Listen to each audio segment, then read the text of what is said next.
Stoicism has the power to profoundly change the way we live and approach our lives. The Stoics were the first theorists of human emotions, teaching us how to develop emotional intelligence and build our inner strength, thereby increasing our ability to face life's challenges with clarity and wisdom. Their words have stood the test of time, and today we will share 12 inspired lessons in the works of the most prominent philosophers in history: Epicurus, Seneca, and Marcus Aurelius. Their timeless lessons can illuminate the path to a more meaningful and fulfilling life. Now, before we proceed with this incredible knowledge, don't forget to like the video, subscribe to the channel if you haven't already, and activate notifications so you don't miss any knowledge, because it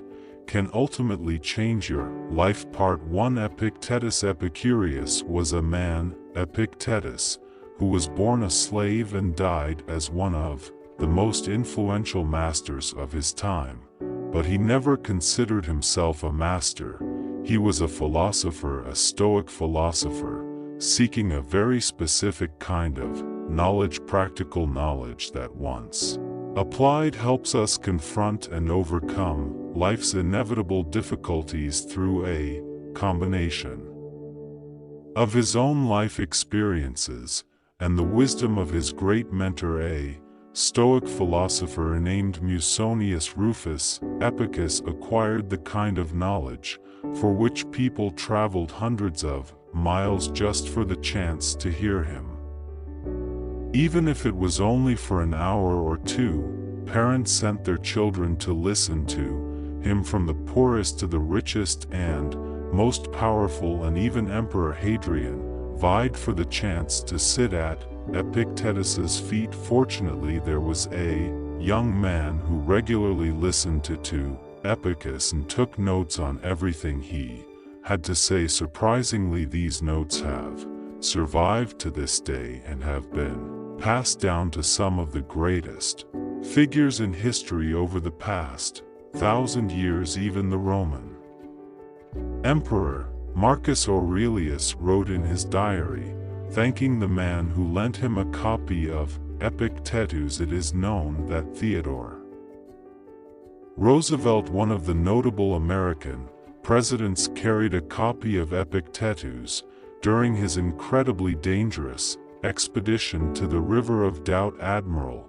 James Stockdale carried Epictetus while leading fighter squadrons in combat in Vietnam, and relied on Epictetus's teachings when he had to survive as a prisoner of war for 7 years. The list goes on, and after watching this video, you will understand why you will add his name to the list of your mentors, because Epictetus was truly one of the wisest and most inspiring people to ever exist in human history. First Stoic lesson: the dichotomy of control. Divide and distinguish things into two categories: the external things that I cannot control and the choices I make in relation to what I can control. Where will I find good and evil within myself? In my choices. This singular skill, Epictetus said, will change your life. The art of distinguishing between what depends on us and what does not depend on us. For example, if a flight is delayed due to bad weather, no matter how much you yell at an airline attendant and make a scene, the storm won't go away because of it. No wish will make you taller or shorter or born in another country. No matter how hard you try, there are people who simply won't like you, and besides, the time we spend fighting against these permanent realities is time not spent on things we can change. As Epictetus used to say, the only thing we can control are the decisions we make, and the same goes for you. Focus on clearly identifying which parts of your day are under your control and which are not. Not only will you be happier, but you'll also have a clear advantage over people who don't realize they're wasting time on battles they can't win. The second Stoic lesson is that you decide how to react. Epicus said it's not events that disturb people, but the judgments they make about them. Albert, one of the most influential figures in modern psychology, said this guided him in the development of cognitive behavioral therapy. Epicus said, "This is the most important power we have. Something happens, but it's us who decide whether it's unfair, bad, or a failure. Someone says something, but it's us who decide if it's offensive, arrogant, or not. If someone manages to provoke you, as Epictetus said, realize that your mind is conspiring with the provocation.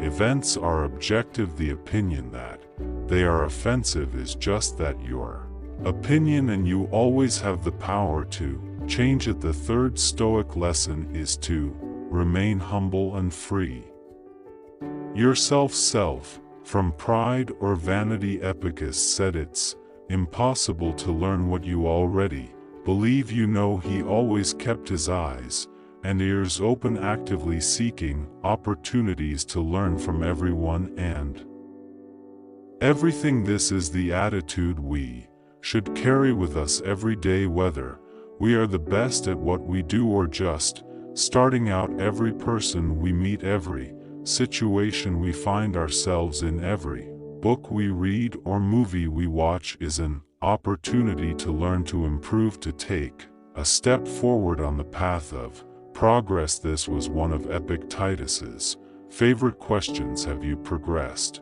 more than yesterday? The fourth Stoic lesson is to use difficulties as opportunities. True character is revealed in tough times, as Epicus used to say. So when problems arise, think of yourself as a fighter facing a tough opponent with the goal of becoming the best version of yourself. We can think of difficulties in many ways, such as failure, injustice, or the end of the line. Clearly, these situations were not meant to be, or they wouldn't have occurred. We can choose to see them as an opportunity to learn about resistance, patience, resilience, and struggle. It's a chance to demonstrate our worth, or as resistance that strengthens our muscles.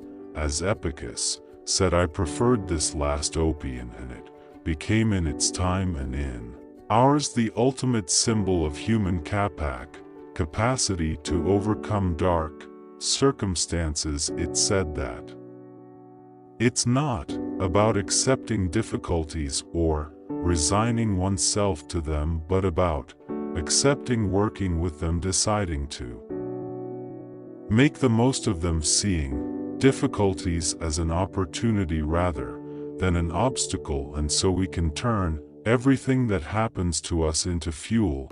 We can become better and stronger with everything that happens to us. You will truly understand this, Epictetus said, when you realize that it is futile to break what is breakable. You may lose something, say your glass, if you want, but to feel the desire to break, say your glass, it is you who suffers. You shouldn't expect the puzzle of your life to be completed in a day. You should be happy to be working on it and staying ahead, eager to find a piece that you can fit. As Epicus said, you are a slave to anything you love, be it wealth, desire. So don't let it dominate you. You are a free person and no one can harm you. No one can prevent you from doing the right things. In summary, Epicus believed that the power of choice was the supreme power of humans, and that by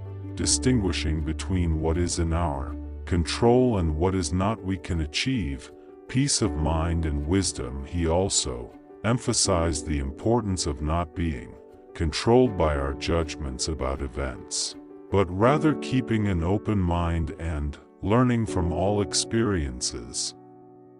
Additionally, he encouraged seeing difficulties as opportunities for growth and overcoming rather than insurmountable obstacles. Remember that Epictetus's Stoicism is a philosophy that focuses on self-discipline, self-control, and the pursuit of wisdom. His ideas continue to inspire many people seeking a more meaningful and balanced life. Part 2. Seneca. Do you really know what philosophy offers humanity? Seneca once said, philosophy offers guidance. Born at the beginning of the first millennium in a time of paranoia, violence, and political turmoil, Seneca needed guidance. Just like you, he read extensively and eventually discovered a philosophical school known as Stoicism, founded in Greece. Centuries earlier, in the works of the Stoics, Seneca found what he was seeking: guidance on how to live a good life. He soon began writing letters and essays to family, friends, and promising young minds, sharing the wisdom that had changed his life. Fifth Stoic lesson: stay in reality. Seneca used to say, nothing will ever please me, no matter how excellent or beneficial. If I must retain the knowledge of it to myself, nothing is enjoyable without friends to share it.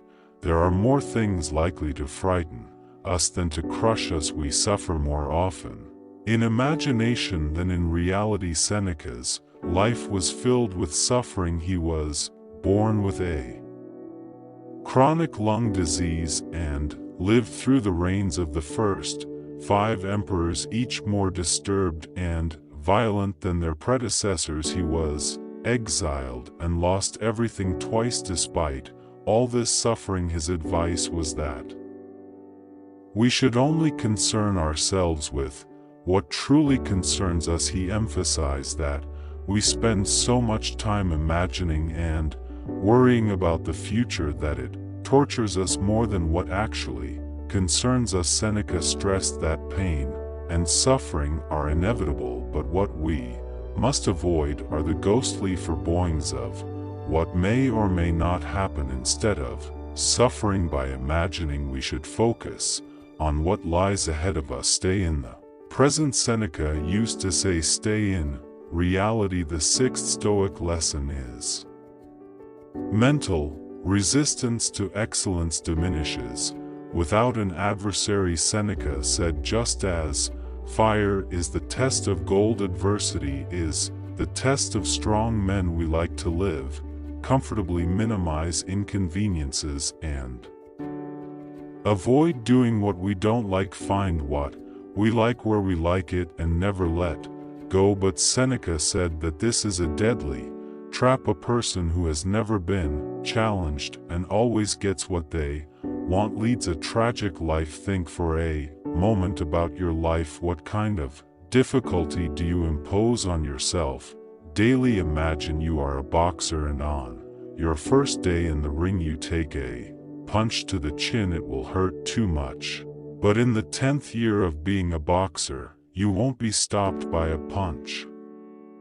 You'll be able to absorb 12 rounds of beating and come back the next day to train again. It's not that the punch has lost its strength. Your opponents will be even stronger. The change happened within your brain. You toughened your mind over time. Your tolerance for physical and mental suffering will increase because your mind will learn that you can endure much more than a punch. And if you keep applying and continue to push through any difficulty, you will reap the rewards. That's what Seneca said. You've gone through life without an opponent. No one can know what you're capable of, not even yourself. He repeatedly spoke about the importance of adversity, not only in accepting the challenges life presents, but actively seeking difficulties to become stronger, better, and more prepared. He said that every day we should challenge ourselves, make decisions that propel us forward instead of settling. When we face something difficult, we should be grateful for the opportunity to develop our potential. The seventh Stoic lesson is to connect with those who will make you evolve, associate with those who will make you a better person, and welcome those whom you can improve. Seneca emphasized the importance of choosing our company carefully, because the people around us influence our character. Jim R's most repeated phrase is that you are the average of the 5 people you spend the most time with. James Herer advises young writers and entrepreneurs to find in their circle a group of peers who encourage them to improve. But Wet's maxim is even better: tell me who you associate with and I'll tell you who you are. Seneca said that if there's something we should be especially careful about, it's who we surround ourselves with. We never return home with the same moral character with which we left. He said that there is no person who doesn't leave their mark on us or stain us unconsciously. We must consider who we allow into our lives. We cannot afford to be afraid to cut ties with old environments or relationships when it's clear that they no longer serve us. We cannot be afraid to approach new people or try to enter new and better social circles. There's much at stake, as Seneca said, just as some diseases spread from those whose minds are infected with the evils of those closest to us. The 8th Stoic lesson is that life is finite. This is our mistake, as Seneca would say, thinking that what awaits us is death. Most of death has already passed. All the time that has passed belongs to death. As in many philosophers, death was a common theme in Seneca's writings. Prepare our minds as if we were reaching the end of life. He said, let us make an inventory of the chapters of life every day for the one who puts the finishing touches on their life every day. There is never a shortage of time. However, Seneca's greatest contribution on the topic of life's final act was that it wasn't really a final act. He realized, as Seneca would say, that death isn't something waiting for us in an uncertain future. He realized that we die every day. The time you spent watching this video, you have already died. Only a few minutes, no day, no minute, no second that has passed can be relived. It's not that we have little time to live, says Seneca, but that we was much of it. Therefore we should only do one thing, live immediately. So if there's one thing you take from Seneca's writings, his wisdom, his philosophy, and his advice, it's to go out and live now while you can. Luck is ever present, don't wait, seize it now. Live while you can. Part 3. Marcus Aurelius. There was no one like Marcus Aurelius, the last of the 5 great emperors of Rome. Marcus Aurelius was a student of Stoicism, an ancient school of philosophy founded in Athens in the early 1st century BC, based on the belief that we don't control the world around us, we only control how we react to it.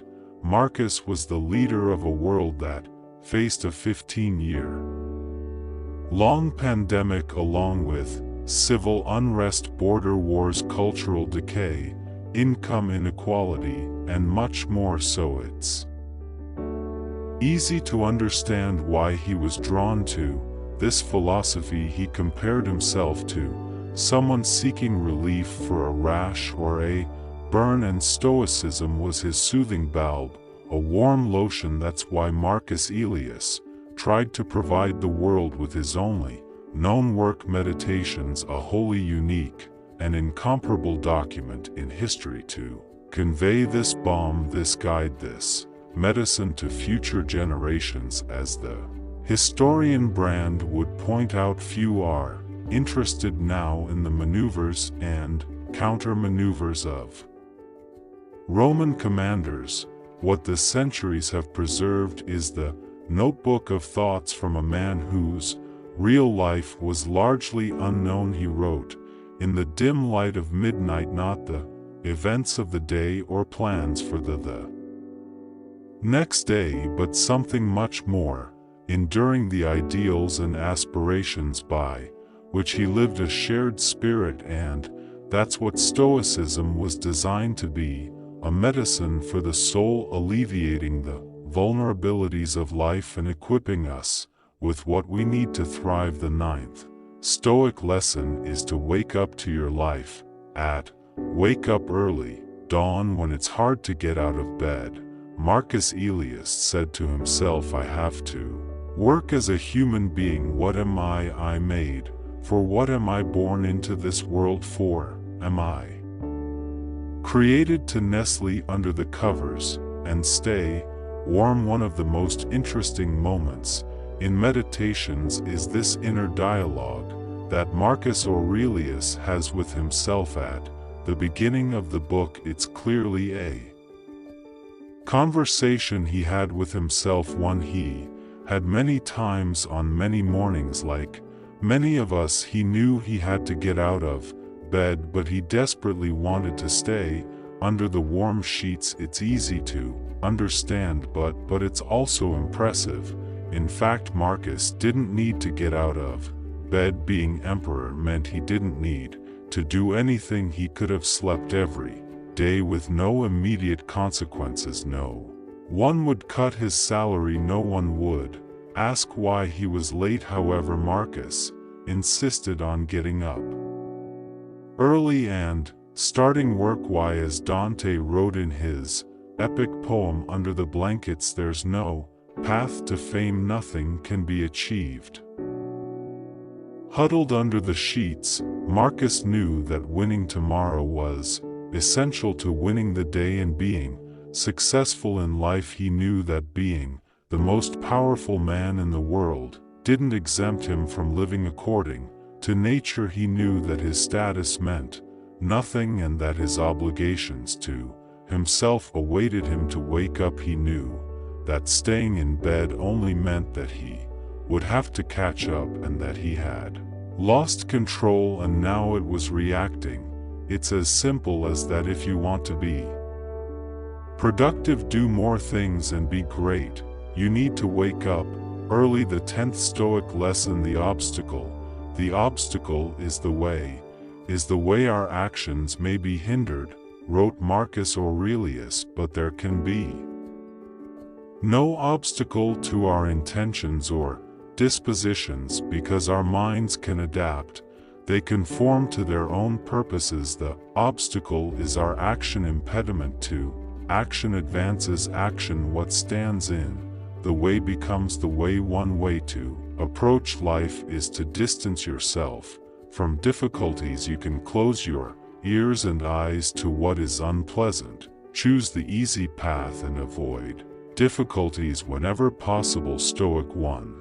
We can choose, we can train, we can see difficulties as opportunities, as grist for the mill, as a chance to learn about resilience, patience, recovery, and struggle. We can see them as an opportunity to demonstrate our worth, as a way to learn about people, situations, actions, or things. And Marcus Aurelius believed in this latter approach. He wrote about how fire transforms everything thrown into it into flames. He said it's better to consider obstacles as fuel for the fire. It's not about accepting or resigning oneself to difficulties, it's about accepting them, deciding to benefit from them, and seeing an opportunity in them rather than an obstacle. In this way we can turn what happens to us into fuel. The obstacle becomes the way. The 11th Stoic lesson, the Stoic virtues.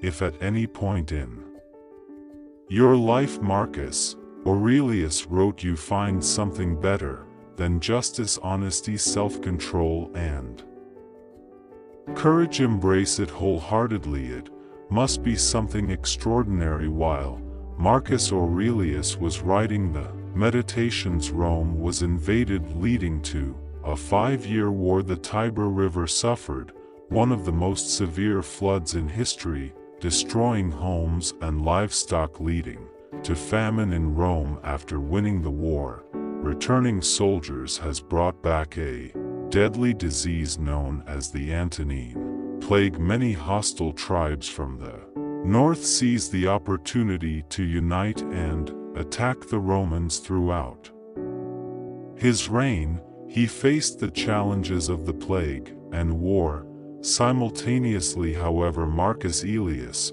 doesn't mention any of these terrible events in his diary. Instead, he mentions that there is no challenge or problem so great that it prevents him from responding with the 4 Stoic virtues: courage, temperance, justice, and wisdom. In other words, not being afraid, not giving into our lower instincts, not putting ourselves above others, not getting lost in the details, but seeing the bigger picture. He said that everything he faced was an opportunity to respond with these 4 virtues, making even the most complex situations simple and clear. The only thing that mattered, he said, was doing what is right. The rest doesn't matter. Remember this principle.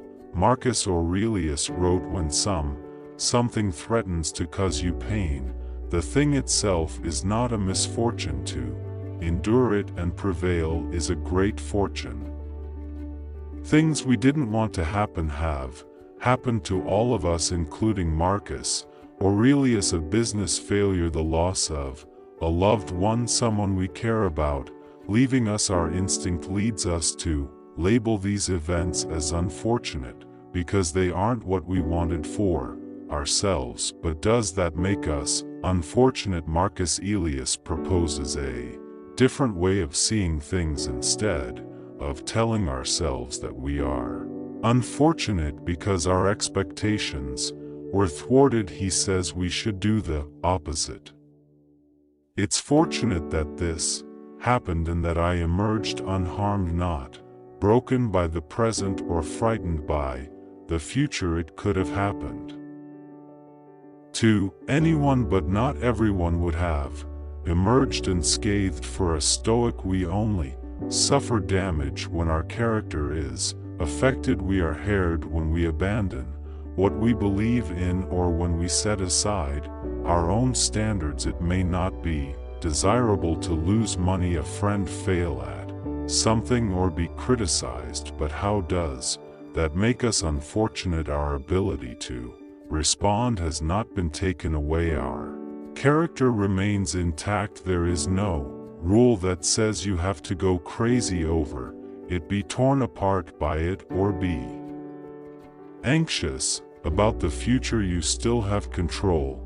It's still you, and that's very fortunate. The 12th Stoic lesson: be mindful of death. As Marcus Aurelius said, you could lose your life right now. Let that determine what you do, say, and think. Pierre Hato called the meditations a collection of spiritual exercises, and there is no exercise that Marcus did more than meditate on his mortality. Perhaps it was his own health issues that made him so aware of death, or perhaps it was the loss of his father at a young age, the loss of 8 children, or maybe it was the Antonine Plague, which killed between 10 and 18 million people, or perhaps it was the awareness and power of memento mori, the ancient practice of reflecting on mortality dating back to Socrates, who said that the true practice of philosophy consists of nothing else but dying and being dead. Most people would label the memento mori that Marcus Aurelius practiced as morbid or grim. Most people want to avoid thinking about death. It's unpleasant, scary, and sad. Why would anyone want to think about something they don't want to happen? All of this might seem pointless. It's not about being anxious about the few days you have left. The purpose is the opposite. It's to liberate, inspire, and it's the key to happiness that unlocks empowerment, gratitude, charity, full Presence at every moment of every day, memento mori, is the jolt that keeps us in the present moment. Marcus liked to ask, who on earth would think about their mortality with only a few minutes left on earth and say they should spend more time being discontent, fearful, or depressed? Our mortality isn't depressing, it's energizing. It turns down the volume on meaningless, foolish, and useless questions that consume so much of our energy, because in the light of death few things are worth getting angry, stressed, or worried about. So keep reminding yourself, as Marcus did, that you could leave life right now and let that determine what you do, say, and think. If you've made it this far, comment, I am a new person, and if you enjoyed this video, don't forget to share it with a friend who needs it. Help us spread this ancient wisdom. Thanks for watching.